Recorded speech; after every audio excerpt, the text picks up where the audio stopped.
Hey guys, good to see you back here at the general store again. This is becoming a regular hangout for us. A lot of good knowledge. Well, I think it's because we're here in this big town of Hermitage, Virginia. You know, that's the reason everybody congregates right here. Where else you gonna go, right? Well, what's a good word today? Psalm 46:10 has our attention. Be still and know that I am God. I will be exalted among the heathen. I will be exalted in the earth. Man, that's strong, ain't it? That's strong. You can't get much stronger. And you know, like we said on one of the other shows, you know, anytime you're having a bad day, just split the book of Psalms anywhere, and you got something that's going to make you feel better if you live by it. You know, one of the things about that is it says, I will be exalted among the heathen. Well, I'll tell you what, I got a lot of exalting to do. We on TV. And you know the sheriff lives right down the road. Yeah. I wouldn't incriminate yourself too much, but anyway. I'm doing better. Okay, that's what we want to know. Why do we have instructors here? That's great. Well, thank you everybody for joining us right here on God and Country Music. It's a brand new show, and what we're going to do, we're going to have a good time talking about some of the country music stars or some of the factual places that they lived or whatever. We're bringing good, clean, positive country music to you, and certainly want to bring glory to the Lord and His Son, Jesus Christ. So we're just going to have a good time for about the next 30 minutes and talk about some different things. You know, we'll just sit here in Hermitage, Virginia and chew the fat a little bit. That's what we're going to do. You know, that song sounds familiar. We got to turn this up here.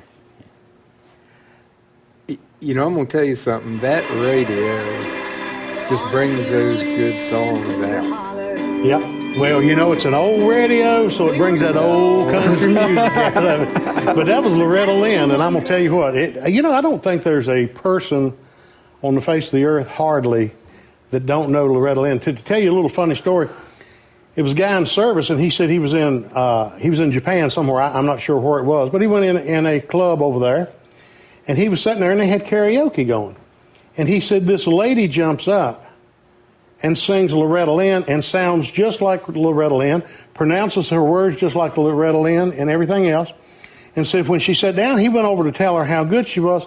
She could not speak a word of English and sang a whole Loretta Lynn song. It shows the power of music, what that does. Oh, yeah.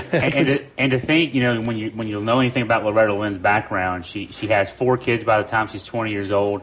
She sung in church when she was a little girl.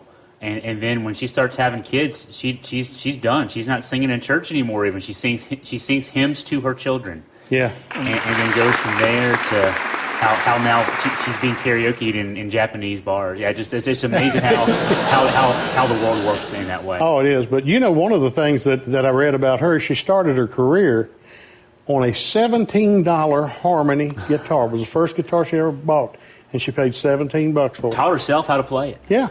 Now, the thing is, in today's dollars, how much would that guitar be? Oh, it'd probably be $1,000. Probably maybe $100. We are talking harmony guitar, you know. Well, if we had the original that she had, it'd probably be $1,000 or more. Yeah.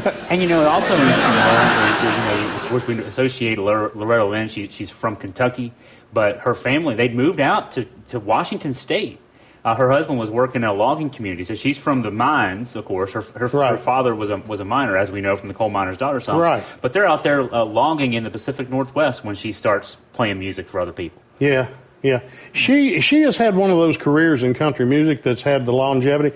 You know, a lot of times, I think you're known by how well your career is when somebody can mention your first name and they know who it is. You know, Elvis, Waylon, Loretta, Merle. Mm-hmm. So Loretta has really, really made her mark in country music. And I forget how many #1 hits it says she's had, but I mean, she has had a pile of #1 hits. And to think that this Coal Miner's Daughter, she's performed in the White House for 6 presidents. Yeah. You know, first one was Nixon all the way up through, I mean, current day. She's, you know, it just shows, again, the power of music and the power of what she's been able to do in music, too. The world knows her and loves her and just can't get enough of her music. Absolutely. And she's still singing and performing today. I mean, she just won't quit. She says she slowed down, but she says she will never quit. So. I admire many artists like that. You know, a lot of artists have, especially some current artists, who have become fairly prominent and then they just disappear. They disappear, and 10 years later, you're trying to say, well, who was that had that song? Right. But like I say, when you become like Loretta and Merle and Conway, that was another good one, Conway. When you're known by one name and people can tell you who you are, and Loretta Lynn certainly did that. But like you said, she was from Kentucky, and coal mining and all was her life for many, many years. But one of the ironic parts is they done the movie on her, The Coal Miner's Daughter, and Sissy Spacek played the part. And I had a chance, we done many shows for Sissy Spacek up at her farm up around Reston, Virginia, but to talk to her about some of the things that happened with the movie. And Loretta actually come in and guided her on a lot of it, because Sissy would ask her, well, now when you did this, what actually happened there? And Loretta would tell her, and she would go, Sissy Spacek would go out and perform just what Loretta had just told her. I think people might forget, too, that before that movie, there was a best-selling book written by Loretta Lynn, and that was The Coal Miner's Daughter book, 1976, that led to the movie. And so she's not only the successful artist with all those multiple #1 hits and all those albums that we loved, but she was also a very successful writer that millions of people read before that movie, which then, of course, we all remember the movie, too, because that just brought it out to life. And you just told me something I didn't know. I didn't know she had written a book like that. Yeah. Best-selling author among the things she's done in her life. And Coal Miner's Daughter grows up and does all these, and like you said, she's still doing all these great things. Yeah, and when you come from Kentucky and you're on a New York Times bestseller list, That's right. that says something. That says something. 21 grandchildren. We got a great-grandchild we know is making his way into the country music business, too, and so the Loretta Lynn influence is going to be here with us forever. Ain't that the truth? Boy, Chris has sure been burning up on his Loretta Lynn history. I'd be a big fan. I'm a big fan of Loretta Lynn. I can tell when she's singing, but I didn't know near that much about her. I didn't either. And the people out here is going to find out a lot about her. Exactly. Yeah. Exactly. I'll tell you what, Maggie May's up in Oxford, Wisconsin. She's going to join us here in a minute because she's getting ready to kick barn dance off up there. They always have a great big old time at the barn dance. So, Maggie, why don't you and Roger say hi to the people and get on with your barn dance?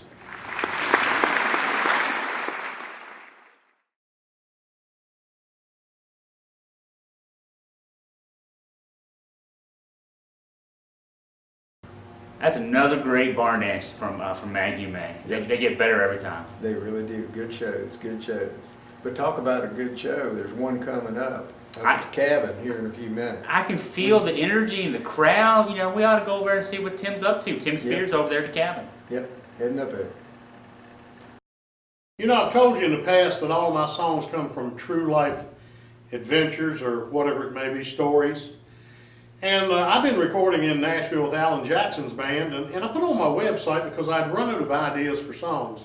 And I put on my website, if somebody wanted to send me an idea for a song that they had experienced truly in life, that I would record it and fly them to Nashville to watch it be recorded in the studio down there with Alan Jackson's band.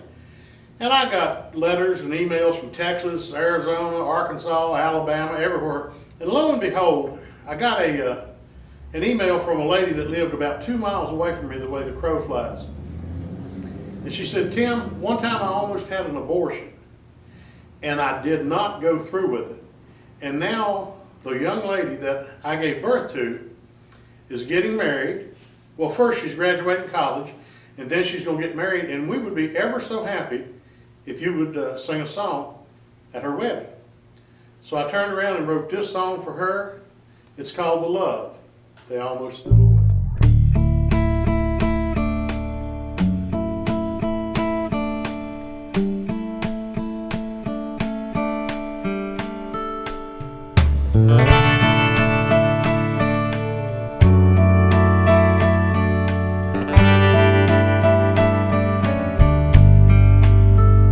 Times were hard and things were rough. Paying bills were mighty tough. When the doctor said you're gonna have a baby, she put her face down in her hands, 'cause she didn't have a plan. When the doctor gave her options, she thought maybe they'd head across the borderline. Everything would be just fine. They'd come back home not thinking about a baby. but there she stands, the love they almost threw away. She brings sunshine, she brings laughter to their world every day.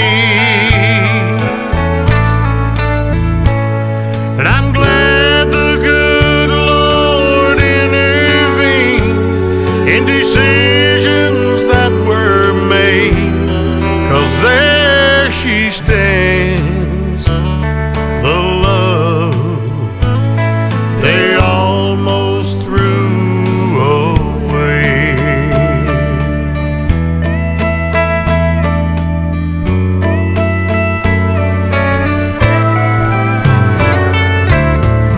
There she stands in cap and gown on graduation day.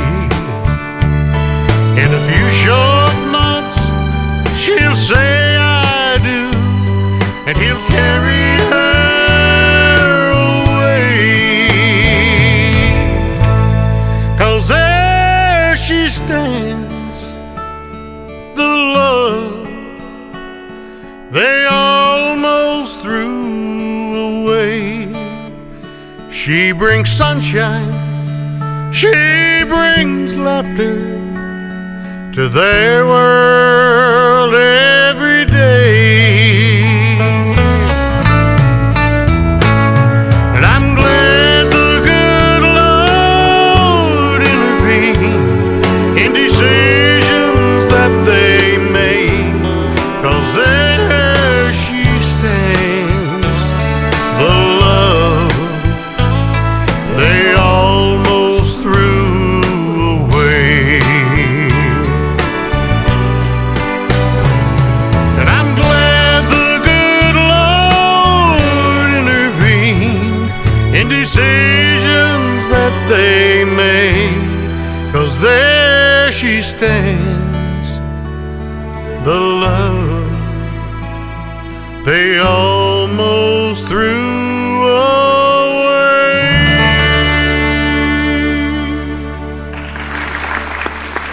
Thank you very much. Thank you so much. Here's a song that I wrote. It's kind of an ironic song, kind of a funny little song, but it talks about grace and how it happened. I had a promoter in Bristol, Tennessee, and said that he was getting ready to go to a wedding down there, and I think maybe it was a daughter or a son or something, but the lady that was getting married was named Grace. And he said, you need to write a song about that. And I thought, what a double meaning grace has got, if you think about it. What a double meaning. So I went and I wrote a song entitled Grace.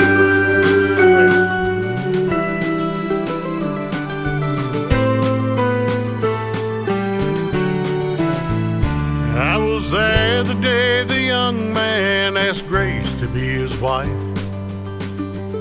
He'd loved that girl for oh so long, now he'd take her hand for life. A tear ran down her pretty cheek as she thought of gowns and lace. I was there the day the young man went to his knees for grace. I was there the day the young man, he said, how I love you. There's nothing that I wouldn't give, there's nothing I wouldn't do. He went down on bended knees as he put that ring in place. I was there the day the young man went to his knees for grace. Now grace was the only thing to make his life complete. Grace was the only thing his life would ever need. I'm glad I got to witness that miracle take place. I was there the day the young man went to his knees for grace.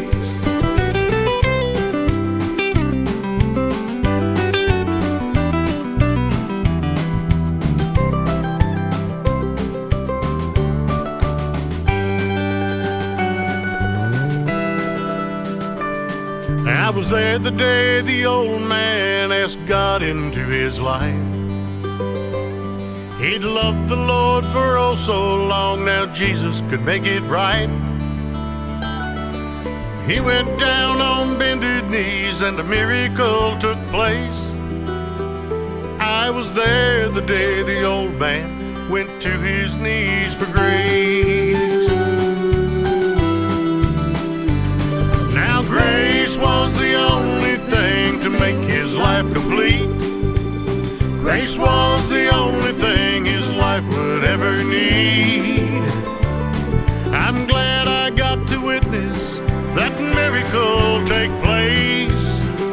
I was there the day the old man went to his knees for grace. I was there the day the old man went to his knees for grace.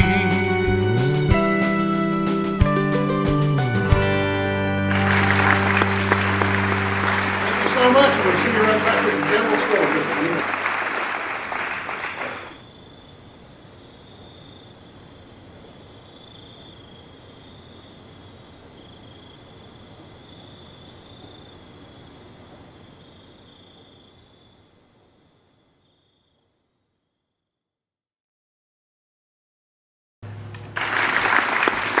All right, guys, another great performance up the cabinet. Band was just red hot behind it, and I'm going to tell you what, the crowd was really getting into it. Yep, you know, you give them a message song and they receive it. For some reason, they receive it. Perfect. You know, that's the thing. When the crowd was, you could just feel how the music, the energy, everything else. It was like heaven, right there. Well, you know, people don't realize too, you're an entertainer yourself, that you can give the energy, but you don't give all the energy till they give back. Mm-hmm. When they give back, then you really pour it on. But I'm gonna tell you the amazing thing. Coming down 254 right here in Hamilton's, getting back here to the general store. Rio Hatfield, Rio Distribution, Rio Logistics. Trucks everywhere. I mean, I must have passed 3 or 4 trucks of Rio. So it's a good sign for the economy. When Rio's trucks are all over the place, that means we're all doing pretty good right now, right? Well, everybody's doing good. Rio's doing good. And if somebody's shipping that much stuff, and somebody else is doing good too. Right. That's right. And all over the world. Yeah, that's the thing. He's not just here in the United States. Right. He's all over the world. All over the world. Yeah, and we know him here in Virginia, the biggest logistics company in Virginia. But the whole state. I mean, you know, people know Rio's name all 6 continents. I don't know about the penguins down in Antarctica, but the other 6 continents know Rio and what he's up to. Well, how many square feet did you tell me of storage? Over 4 million square feet of warehouse space. 4 million. And, you know, and there's a lot of freight moving in and out of those warehouses. That's almost as big as Donald Trump's house, ain't it? Yeah. Well, that's another story. That's another story. But I'm going to tell you, Rio, Hatfield down at Rio Logistics, you can't beat it. And one thing, the biggest thing he hauls is air conditioners. Mm-hmm. And there's a chance that if you sit in any one of the 50 states, or maybe even elsewhere, that you're sitting in air conditioning that Rio Hatfield delivered. So we want to thank Rio for helping us out here, and we're going to say good night to you. We hope that you've heard a song or two that you like. We hope that you've enjoyed the message from us about the Lord, and just had a good time. We really had a good time. So we want to tell you, keep the Lord in your heart, keep the coffee hot, and we'll see you right back here next week. I guess we got to close her down. It's 5 o'clock somewhere. That's right. Down with the shades, out with the lights, and lock the door, and we're out of here. God and country music.